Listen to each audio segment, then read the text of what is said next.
Hello বন্ধুরা, আসসালামু আলাইকুম। আজকে অনেক দিন পর অন্য একটা ভিডিও নিয়ে সবার সামনে উপস্থিত হলাম। যা হোক, আজকে আমরা যে বিষয়টা নিয়ে আলোচনা করব সেটা হলো ভয়েস। VOIC, ভয়েস মানে বাচ্য। এই বিষয়টা নিয়ে আলোচনা করব।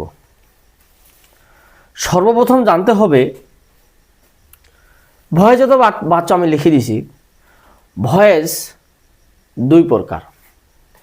এক নম্বর অ্যাক্টিভ ভয়েস, দুই নম্বর প্যাসিভ ভয়েস।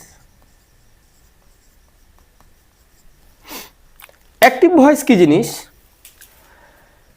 অ্যাক্টিভ ভয়েস কর্তা নিজে করবে, কর্তা নিজে কাজ করবে, নিজে করে, কর্তা নিজে করে। আর প্যাসিভ ভয়েস আমরা জানবো যে কর্তার দ্বারা করানো হয়, কর্তা দ্বারা করানো হয়। এই হলো অ্যাক্টিভ ভয়েস এবং প্যাসিভ ভয়েসের কাজ। এখন আমরা অ্যাক্টিভ ভয়েসটাকে প্যাসিভ ভয়েসে পরিণত করার সময় 5টা কৌশল মনে রাখবো। 5টা কৌশল কি কি স্যার? আমরা একটু লিখি। আমরা যদি এখানে লিখতে পারি 5টা কৌশল, আমরা অতি সহজে ভয়েস করতে পারবো। আমি লিখি VOIC, ভয়েস করার 5টি কৌশল। ভয়েস করার 5টি কৌশল। এই 5টা কৌশল কি কি আমরা আজকে শিখব। 1, অবজেক্টকে সাবজেক্ট বানাবো। JECT, অবজেক্টকে সাবজেক্ট, SUB, সাবজেক্ট, JECT, অবজেক্টকে সাবজেক্ট বানাবো। 2 নম্বর যেটা শিখবো আমরা সেটা হলো সাহায্যকারী ভার্ব বসাবো। সাহায্যকারী ভার্ব, VERB, ভার্ব, সাহায্যকারী ভার্ব। 3 নম্বরে যেটা বসাবো সেটা হলো মূল ভার্ব, VERB, ভার্ব V3। আমরা সবাই জানি V3 কি জিনিস। যেমন গো এন্ড গান, ডু ডিড ডান, এগুলাকে V3। প্রত্যেকটা ভয়েসের অ্যাক্টিভ ভয়েসটাকে প্যাসিভ ভয়েস করার সময় প্রত্যেকটাই ভার্ব V3 হয়। এবার আমরা 3 নম্বরে জানলাম, এবার আমরা 4 নম্বরে কি সেটা জানবো। 4 নম্বরে হলো আমরা একটা বাই বসাবো। 5 নম্বরে যে জিনিসটা জানবো, আবার অবজেক্টকে যেভাবে সাবজেক্ট বানাইছি, আবার এবার সাবজেক্টকে অবজেক্ট বানাবো। SUB, সাবজেক্ট, JECT, সাবজেক্টকে অবজেক্ট, অবজেক্ট, JECT, সাবজেক্ট। এই 5টা কৌশল যদি আমরা মনে রাখি ভয়েস করার জন্য, অ্যাক্টিভ ভয়েসকে প্যাসিভ ভয়েস আমরা অনায়াসেই করতে পারবো। তবে এই জায়গাটাতে এই দুটো আইটেমে আমার একটু আলোচনা করার দরকার। এটা একটা সাহায্যকারী ভার্বের, এই আলোচনাটা একটু করা দরকার। আমরা যখন অবজেক্টকে সাবজেক্ট বানাবো তখন কয়েকটা সাবজেক্টকে অবজেক্ট, এই জিনিসটা আমরা মনে রাখবো। এই যে দেখো, আমি একটা ছক আকারে দেখাই দিচ্ছি। সাবজেক্ট, এখানে লিখলাম সাবজেক্ট, এখানে লিখলাম অবজেক্ট। কিভাবে দেখো, এখানে আই থাকলে আমরা সাবজেক্টে আই থাকলে আমরা কি বসাবো? মি বসাবো। আই থাকলে মি, উই থাকলে আস। এগুলা কিন্তু আমাদেরকে মুখস্থ রাখতে হবে। তারপরে ইউ থাকলে নো চেঞ্জ, ইউই। তারপরে আমরা জানি দে থাকিলে দেম, দে থাকিলে দেম। আরও উই থাকিলে লিখছি, উই থাকলে তো আমরা লিখে ফেলছি। তারপরে আমরা যে জিনিসটা লিখবো সেটা হলো হি থাকিলে হিম, হি থাকিলে হিম, ইট থাকিলে ইটেই, ইট থাকলে ইট। এই জিনিসগুলো আমাদেরকে টানা মুখস্থ রাখতে হবে। আরও আমরা লিখতে পারি সি থাকিলে হার, সি থাকিলে হার। এই কয়েকটা আমরা মুখস্থ রাখবো। আমরা যদি এই কয়েকটা মুখস্থ রাখতে পারি তাহলে আমরা এর পরবর্তীতে যখন আমরা সাবজেক্টকে অবজেক্ট করতে যাব তখন কিন্তু সুন্দর আমরা বুঝতে পারবো। এই ছকটা আমরা টানা মুখস্থ রাখবো। আই থাকিলে মি, উই থাকিলে আজ, ইউ থাকিলে ইউ, দে থাকলে দেম, হি থাকিলে হিম। তারপরে আমরা সি থাকিলে হার বানাবো। আর এ বাদে, এই কয়েকটা বাদে আমরা যদি আরও কোনো সাবজেক্ট পাই, অন্য কোনো সাবজেক্ট পাই, তাহলে যা থাকবে আমরা তাই বসাবো। এটা হলো এই সাবজেক্ট অবজেক্ট বা অবজেক্ট সাবজেক্টের কার্যক্রম। এখন আমরা আরেকটা জিনিস, এবার আমরা শিখব অক্সিলারি ভার্ব সম্পর্কে। সাবজেক্ট সম্পর্কে জানলাম, এবার অক্সিলারি ভার্ব বা সাহায্যকারী ভার্ব বা হেল্পিং ভার্ব যেটাই বলো না কেন, আমরা যখন অ্যাক্টিভ ভয়েসে এই অক্সিলারি ভার্বগুলো পাবো, am, is, are, was, were, এই অক্সিলারি ভার্বগুলো সাথে আমরা একটা বিন বসাবো। এরপরে যখন হ্যাভ ভার্ব পাবো, হ্যাভ, হ্যাজ, হ্যাড, এর সাথে টেন্স অনুযায়ী যেটা প্রয়োজন সেটা বসানোর পরে ওর সাথে একটা বেশি শব্দ যোগ করব, সেটা হলো বিন। আর যদি আমরা মডাল ভার্ব পাই, এই যে মডাল ভার্ব, এখানে shall, should, will, would, can, could, may, might, must, এর সাথে আমরা বেশি শব্দ একটা ব্যবহার করব, সেটা হলো B, E R E S E N T. Present indefinite, indefinite, I N in D D F I N I T. Present indefinite যখন পাবো, অ্যাক্টিভ ভয়েসটার যদি প্রেজেন্ট ইনডিফিনিট টেন্স পাই, তাহলে এর সাথে অক্সিলারি ভার্ব হবে am is are, am is are. এই জিনিসটা আমরা মনে রাখবো।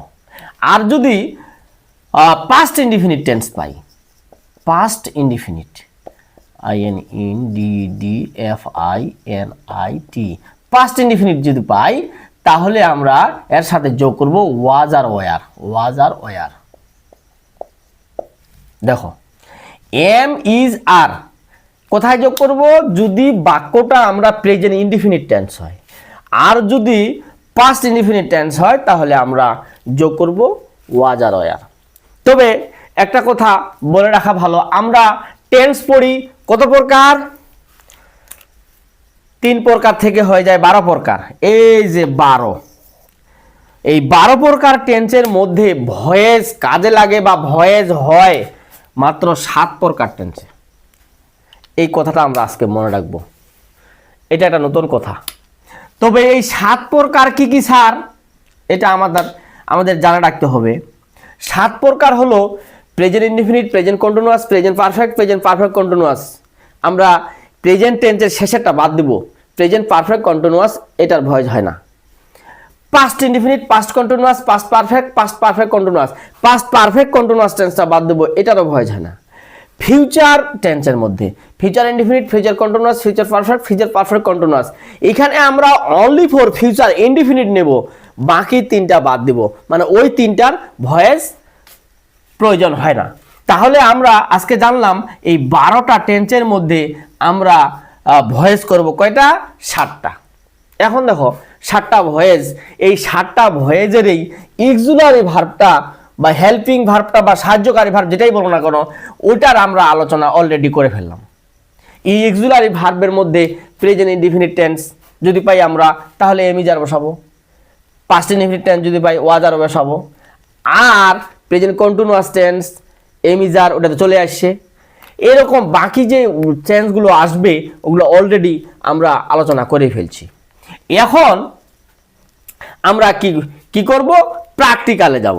প্র্যাকটিক্যাল দেখি, দু একটা সেন্টেন্স আমরা এখানে উদাহরণ সহ এখানে আলোচনা করি, তাহলে আমরা অনেকটা বুঝতে পারবো। এখানে আমি একটা সেন্টেন্স লিখতেছি, দেখো I read, R E A D, read a book, I read a book, একটা সেন্টেন্স লিখলাম। এটা অ্যাক্টিভ ভয়েস। কি এটা? Active voice. বানাবো কি? Passive voice. এই অ্যাক্টিভ ভয়েসটাকে আমরা এখন ওই যে মেথড, এই যে মেথড আমি দিলাম এখানে 5টা মেথড, কৌশল, এই কৌশলগুলো আমরা এখন এখানে অ্যাপ্লাই করব। দেখবো যে আফসা ভয়েস হয়ে যাচ্ছে। ভয়েস এত সোজা জিনিস, এখন তোমার নাচতে নাচতে ভয়েস করার ইচ্ছা করবে। দেখি আমরা এখন পারি কিনা। দেখো এখানে আমার কৌশল বলছে যে অবজেক্টটাকে সাবজেক্ট করতে হবে। তবে বন্ধুরা একটা জিনিস মনে রাখবা, একটা সেন্টেন্সের কোনটা সাবজেক্ট, কোনটা সাহায্যকারী ভার্ব, কোনটা মূল ভার্ব, কোনটা অবজেক্ট, এই জিনিসটা যদি আমরা না জানি তাহলে কিন্তু ভয়েস করা সম্ভব না। তো দেখো এখানে আমরা দেখি এই কৌশল অনুযায়ী এই টেন্সটা হয় কিনা। আমরা সর্বপ্রথম জানবো যে এই বাক্যটা কোন টেন্স। বাক্যটা প্রেজেন্ট ইনডিফিনিট টেন্স। যাও আমরা এখন শুরু করি। এখানে বলা আছে যে অবজেক্টটাকে সাবজেক্ট করতে হবে। আমরা জানি সাবজেক্ট ভার্ব এটা হলো অবজেক্ট। তো অবজেক্টটাকে সাবজেক্ট যেহেতু করতে হবে তাহলে নিয়ে আসি সাবজেক্টের জায়গা। সাবজেক্টের জায়গা তো এইটা, আবুক। এখন দেখো, এখন এখানে 2 নম্বর কৌশল বলছে যে সাহায্যকারী ভার্ব। আমরা জানি যে সাহায্যকারী ভার্ব বসা, এখানে কিন্তু যে রুলসগুলো আমরা লিখছিলাম ওখানে সাহায্যকারী ভার্ব নাই। তার মানে এটা হয় প্রেজেন্ট ইনডিফিনিট নাহলে পাস্ট ইনডিফিনিট। এই দুটার একটা টেন্স হবে। দেখো তাহলে এটা present indefinite tense. Present indefinite tense আর পাস্ট ইনডিফিনিট টেন্স সাধারণত আমরা চিনব কিভাবে? প্রেজেন্ট ইনডিফিনিট টেন্সের মূল ভাবটা থাকে প্রেজেন্ট টেন্সে, পাস্ট ইনডিফিনিট টেন্সের মূল ভাবটা থাকবে পাস্ট টেন্স। মানে V1 V2 V3, V1 V2 V3। এখন দেখো এখানে বলছে সাহায্যকারী ভার্ব। তাহলে আমরা জানি, আমরা এটা লিখছিলাম, ওটা মিশাই দিছি, ওইটাতে আমি লিখছিলাম যে প্রেজেন্ট ইনডিফিনিট টেন্স যদি হয় তাহলে সাহায্যকারী ভার্ব ওইখানে এম ইজ আর বসে। তাহলে এটার সাহায্যকারী ভার্ব আবুক, এই আবুকের সাহায্যকারী ভার্ব হবে ইজ। দেখো সাহায্যকারী ভার্ব হয়ে গেল। এখন আমার মূল ভার্ব। মূল ভার্ব কি আছে? মূল ভার্ব আমরা জানি পৃথিবীর যত অ্যাক্টিভ ভয়েসকে প্যাসিভ ভয়েস করা হোক না কেন প্রত্যেকটা মূল ভার্বেই ভিথিরি। বন্ধুরা এইবার আমরা ভিথিরি করব। এখন এই রিডের ভিথিরিতে রিডি আমরা জানি, সবাই পড়ছি, রিড RED রিড। এরপরে কি বলছে দেখো আমার কৌশল, বাই। এখানে একটা সুন্দর করে বাই বসাবো। এরপরে কি বলছে দেখো, এইবার আমরা সাবজেক্টকে অবজেক্ট বানাবো। দেখো সাবজেক্ট এখানে আছে। এই সাবজেক্টকে যদি আমরা অবজেক্ট বানাই, ওই যে এটা ছক দিছিলাম মনে আছে, আই থাকলে কি হয়? মি হয়। এই যে মি, এই আই এর পরে এখানে কি বসাবো? এই মি। হয়ে গেল। দেখো নাচতে নাচতে অ্যাক্টিভ ভয়েসকে আমরা প্যাসিভ ভয়েস করে ফেললাম। এইভাবে আমরা অ্যাক্টিভ ভয়েসকে প্যাসিভ ভয়েস করতে পারি। আরো দেখি দু একটা উদাহরণ দেওয়া যায় কিনা। মনে করো এখানে লিখলাম হি হ্যাড সোল্ড রাইস। এটা অ্যাক্টিভ ভয়েস। করব আমরা কি? প্যাসিভ করব। তো দেখি আবার পরীক্ষা করি এই কৌশলটার মাধ্যমে এটা আমরা করতে পারি কিনা। দেখো প্রথম কি বলছে, অবজেক্টটাকে সাবজেক্ট বানাও। এখানে অবজেক্ট কে আছে? অবজেক্ট আছে রাইস। আমরা জানি অবজেক্ট কাকে বলে, যে সাবজেক্টকে যদি আমরা কি দিয়ে প্রশ্ন করি তাহলে অবজেক্ট বাইরে যাবে। কি বিক্রি করছে? রাইস। চলে আসলে অবজেক্ট। এই দেখো অবজেক্ট আমরা এখন বসাবো। আমার প্রথম কৌশলে বলছে যে অবজেক্টটাকে সাবজেক্ট করতে হবে। তাহলে অবজেক্ট রাইস, RIC রাইস। এখন দ্বিতীয় কৌশল হলো সাহায্যকারী ভার্ব। ওই যে বন্ধুরা দেখো এখানে হেড আছে, আর আমার ছকটাতে দেখো হ্যাভ হ্যাজ হ্যাড যদি থাকে তাহলে ওইটা অক্ষত অবস্থায় বসার পরে ওর সাথে একটা বেশিয়া শব্দ যোগ করতে হবে, বিন। তাহলে বসাই দিই, আর কি চিন্তা। এই যে বিন, হ্যাড বিন, BEE এন। এরপরে আমার কি বলছে, মূল ভার V3। মূল ভার V3 এখানে আছে সোল্ড, এই সোল্ডের V3 হলো সোল্ডেই আমরা জানি, SOLD সোল্ড। তারপরে আমরা জানি এই যে সূত্র বাই, এই যে বাই বসাইলাম, এই যে বাই। তারপরে কি আছে, সাবজেক্ট কে অবজেক্ট। এই দেখো সাবজেক্ট আমার এখানে আছে। এই সাবজেক্টকে অবজেক্ট বানাইতে হলে আমরা ছকে দেখছি হি থাকিলে স্যার হিম বসাইতে বলছে, এই যে বসাইলাম হিম। এই ছিল মোটামুটি আজকের ভয়েজের সাধারণ নিয়মগুলো। আমরা ভয়েজ আলোচনা করব এরপরে পার্ট 2-তে, ডিটেলস, ইন্টারোগেটিভ,